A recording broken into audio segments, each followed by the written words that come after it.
آج تک سٹوریز کے معزز دوستو السلام علیکم۔ معزز ناظرین گرامی، اس سے پہلے آپ اس کہانی کی 113 ایک ساتھ سن چکے ہیں۔ اب قسط 114 ملاحظہ فرمائیں۔ پوری طرح سوچ سمجھ کر رپورٹ درج کروائی گئی ہے۔ میں نے ہولے سے سیٹی بجاتے ہوئے پرخیال لہجے کا، اس کا مطلب ہے کہ وہ مجھے ہر طرف سے گھیرنے پر تل گئے ہیں۔ صراف کا بیان ہے کہ ڈاکو نے دکان میں داخل ہوتے ہی اس کے منہ پر کوئی زور اثر ٹھنڈا سیال پھینکا تھا اور اس کی صورت دیکھے یا کوئی آواز نکالے بغیر آنن فانن میں ڈھیر ہو گیا۔ میرا بولی، میری زندگی میں یہ پہلا موقع ہے کہ شی نے اپنے کسی حریف کو زیر کرنے کے لیے پولیس کا سہارا لیا ہے۔ آخر تم نے نتیجہ کیسے اخذ کر لیا؟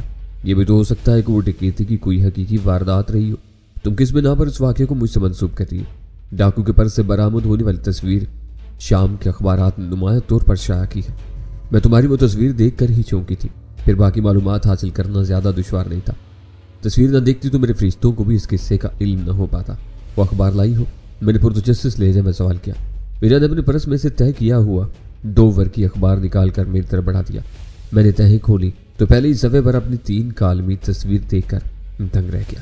وہ میری کم از کم 2 سال پرانی تصویر تھی، جس کا پس منظر دھندلا بلکہ ناقابل شناخت تھا۔ مجھے اچھی طرح یاد تھا کہ میں نے پاکستان میں کبھی بھی تنظیم کے کسی اہلکار کو اپنی تصویر نہیں دی تھی، جس کا مطلب تھا کہ شی کے سربراہ لوگ اپنے اہم موروں کا ریکارڈ خود ہی تیار کر کے محفوظ رکھتے تھے، اور وہ تصویر ایسے ہی کسی ذخیرے سے شاہد داؤد کے ذریعے پاکستان سے لندن پہنچی تھی۔ خبر کی تفصیلات وہی تھی جو ویرا اختصار کے ساتھ مجھے سنا چکی تھی۔ نامہ نگار نے اپنے حاشیہ آرائیوں اور کئی افراد کے بیانات کے سہارے خبر کو خاصا پھیلا دیا تھا۔ یہ تو بڑی تشویشناک صورتحال ہے، میں نے اخبار سلطان شاہ کو دیتے ہوئے کہا، جو تجسس کے عالم میں میرے قریب ہی آ بیٹھا تھا۔ اسی وجہ سے میں خود آئی ہوں۔ وہ میری آنکھوں میں چانکتے ہوئے بولی، میرا خیال ہے کہ اب تمہیں داڑھی رکھ لینا چاہیے، کیونکہ اخباری تصویر میں تم کلین شیف ہو۔ بالوں کا انداز تو خود بخود ہی بدل چکا ہے، چاہو تو رنگین کانٹیکٹ لینس بھی استعمال کر سکتے ہو۔ مجھے خوشی ہوئی کہ وہ مسئلے کے ساتھ اس کا حل بھی لے کر آئی تھی، جس کی معقولیت پر کوئی اعتراض نہیں کیا جا سکتا تھا۔ مجھے خوشی ہے کہ تمہیں میری سلامتی کی اتنی فکر ہے، میں نے قدر توقف کے بعد کہا، لیکن غزالہ کے بارے میں ابھی تک کوئی طریقہ کار طے نہیں کر سکی ہو۔ اس کی تلاش پر آدمی مامور کر دیے گئے ہیں۔ اس نے پرسکون لہجے میں کہا، مشکل یہ ہے کہ میرے پاس اس کی کوئی تصویر نہیں ہے، مگر جوزف تو اسے اچھی طرح پہچانتا ہے۔ دیکھا جائے تو اس کے لیے دشواریوں کا آغاز اسی کے گھر سے ہوا تھا۔ تم اسے غزالہ کی تلاش پر مامور کیوں نہیں کرتی؟ اس وقت اس سے دور رہنے میں ہی ہماری عافیت ہے۔ جیکب کالا ہان اور کاؤنٹری میں 2 اسکن ہیڈز کے قتل کا معاملہ ابھی تازہ ہے، اور جوزف پولیس کی نگاہوں میں ہے۔ وہ جہاں بھی جائے گا خفیہ پولیس والے اس کا پیچھا کریں گے۔ میں اس بارے میں خوب سوچ چکی ہوں۔ بس یہ یاد رکھنا کہ اب ہم دونوں کے گرد قانون کا حلقہ بھی تنگ ہونے لگا ہے۔ پولیس کے پاس سرے اور کاؤنٹری سے ملے ہوئے غزالہ کے فنگر پرنٹس موجود تھے۔ اب ڈیوڈ کے قتل کے بعد میری جلد ریشوں اور خون کی رپورٹس بھی پولیس کی تحویل میں آ چکی ہے۔ ان حالات میں ہم زیادہ وقت نہیں گزار سکتے، خود کو الگ کر کے نہ سوچو۔ وہ سنجیدگی کے ساتھ بولی، چاہے تمہیں علم نہیں کہ پولیس نے فرینکی کے ایک ساتھی کو حراست میں لے لیا ہے، جس نے بتایا ہے کہ اپنی موت سے چند روز بیشتر فرینکی کی سرگرمیاں مشکوک ہو گئی تھی، اور وہ فون پر مختلف لوگوں سے کسی شوگر کوئن کے بارے میں گفتگو کرتا رہتا تھا۔ باختیار میرے ذہن میں ڈیلی میل کی وہ چھوٹی سی خبر گھوم گئی تھی، جس کا متن ویرا کے بیان سے مطابقت رکھتا تھا۔ بے شک تمہارا ایک خفیہ نام پولیس کے ریکارڈ پر آ گیا، میں نے کہا، لیکن یہ تمہارے خلاف کوئی ثبوت نہیں ہے۔ وہ کس طرح ثابت کریں گے کہ تم ہی شوگر کوئن کا نام استعمال کرتے رہی ہو؟ وہ بات کی بات ہے، میں تو تمہیں جتانا چاہ رہی تھی کہ میں خود بھی خطرے سے باہر نہیں ہوں۔ جی میں مجھے اپنا کھویا ہوا مقام کسی حد تک واپس مل گیا، لیکن باہر میرے لیے بھی خطرات پیدا ہو گئے۔ تمہارے یہاں بتیرے روابط ہے، تم کہیں بھی پناہ لے سکتی ہو، لیکن میں تو بالکل تمہارے رحم و کرم پر ہوں۔ مجھے یہ تک معلوم نہیں کہ اچانک ضرورت پیش آ جائے تو تم سے کہاں اور کیسے رابطہ قائم کیا جا سکے گا۔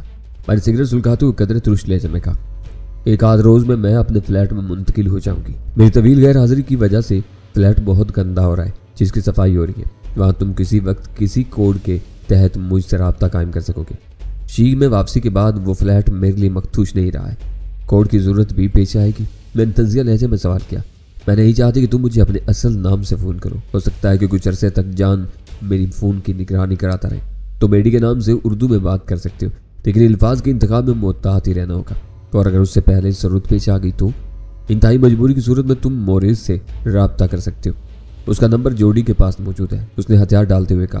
جیکب کے قتل کے بعد اب وہی میرا دست راست ہے، مگر جوڈی اس کی اہمیت سے بالکل بے خبر ہے۔ وہ بہت بے خوف اور جان پر کھیل چاہنے والا آدمی ہے۔ تمہارے لیے تو بیچارہ لارڈ آئزک تک جان پر کھیل کیا۔ اس معاملے میں تو پہلے دن سے تمہاری صلاحیتوں کا میں معترف ہوں۔ جس مرد کو چاہتی ہو اشاروں پر نچانے لگتی ہو۔ سلطان شاہ کے لبوں پر بھی ساختہ مسکراہٹ پھیل گئی۔ ویرا کے ساتھ میرے مصالحانہ رویے کے بارے میں وہ ہمیشہ ہی شاکی رہتا تھا، لہٰذا اس وقت میری کھری کھری باتوں سے اسے خاصی خوشی ہوئی تھی، مگر فوراً ہی ویرا نے اس کی مسکراہٹ بھانپ لی اور اس کے پیچھے پڑ گئی۔ ویرا ایک تجربے کار اور منہ سور عورت تھی جو بھانت بھانت کے مردوں سے نبٹنا خوب جانتی تھی، جبکہ سلطان شاہ اپنے روایتی مزاج کی وجہ سے عورتوں سے نہ صرف دور دور رہتا تھا بلکہ اسے گفتگو کرتے ہوئے بھی جھجکتا تھا۔ لہٰذا ویرا سے 2-4 مکالموں میں ہی اسے پسینے چھوٹ گئے اور وہ اپنی مدافعت کرتے ہوئے اس قدر سنجیدہ نظر آنے لگا جیسے برسوں سے مسکراہٹ اس کے لبوں کو چھو کر نہیں گزری۔ مزید کچھ دیر ٹھہر کر ویرا واپس چلی گئی۔ شام تک بھاگ دوڑ کی تکان کچھ اتنی عجیب اور گہری تھی کہ وہاں سے واپسی پر صبح سویرے سو لینے کے باوجود نیند پوری نہیں ہوئی، اور رات کھانے کے بعد ایک بار پھر نیند کا شدید غلبہ ہوا اور میں سیدھا خوابگاہ میں جا کر بستر پر دراز ہو گیا۔ اسی عالم خوابیدہ ذہن کی کسی گوشے میں ایک گھٹی گھٹی چیخ گونجی اور میں ہڑبڑا کر بیدار ہو گیا۔ میرا نیم خوابیدہ ذہن یہ فیصلہ نہ کر سکا کہ وہ خواب تھا یا کہ کوئی حقیقت تھی۔ میری خوابگاہ کے ادکھلے دروازے کے باہر راداری میں دھیمی روشنی پھیلی ہوئی تھی اور فلیٹ میں مکمل سناٹے کا راج تھا۔ میرا دل تیزی سے دھڑک رہا تھا اور میں اپنے حواس مجتمع کرنے کی کوشش کرتے ہوئے بستر پر بے حس و حرکت پڑا ہوا تھا کہ طویل وقفے کے بعد اچانک فلیٹ کی محدود فضا میں ڈور بیل کی دھیمی اور مختصر سی آواز گونجی جو سناٹے میں بم کے دھماکے سے کم نہیں تھی۔ ایسا معلوم ہوا تھا جیسے باہر کسی نے ڈور بیل کے بٹن پر انگلی رکھ کر فوراً ہی ہٹا لی ہو۔ غیر ارادی طور پر میری نگاہ اپنے روشن ٹائل والی گھڑی پر گئی جس کی سوئیاں صبح کے 5 بجے کا اعلان کر رہی تھی۔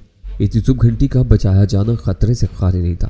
میرے ذہن پر چھایا وہ نیند کا خمار فوراً ہی کافور ہو گیا اور سارے حواس یک بہ یک کام کرنے لگے۔ میں تکیے کے نیچے سے بھرا ہوا پستول نکالا اور پھرتی کے ساتھ بستر چھوڑ دیا۔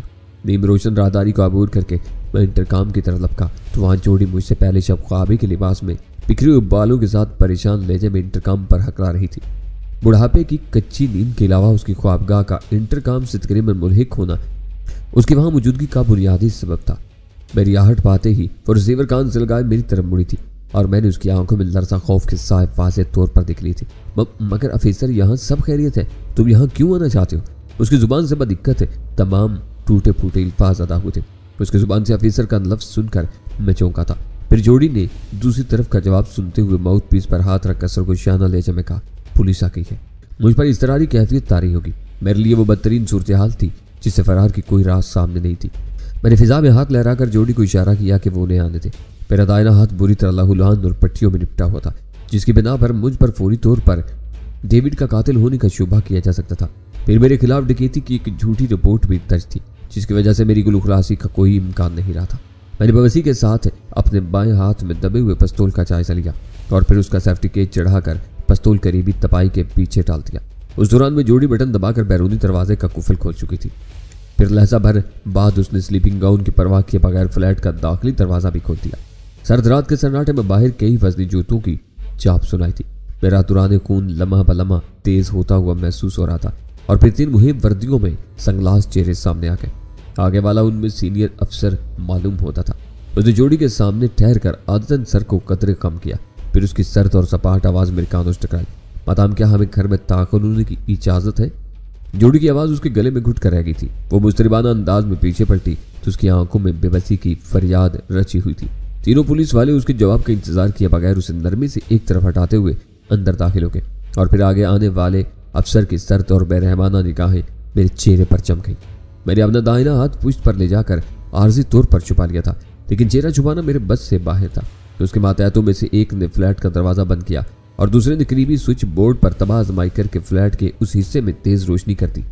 ہمیں افسوس ہے کہ یوں نہ وقت تم لوگوں کی نیند خراب کی، مگر میرا خیال ہے کہ ہماری یہاں آمد بے سود نہیں رہی ہے۔ افسر نے براہ راست مجھ سے مخاطب ہو کر کہا، مجھے انسپیکٹر گورڈن کہتے ہیں اور میرے پاس اس مکان کی تلاشی کا اجازت نامہ موجود ہے۔ کیا تم اپنا تعارف کروانا پسند کرو گے؟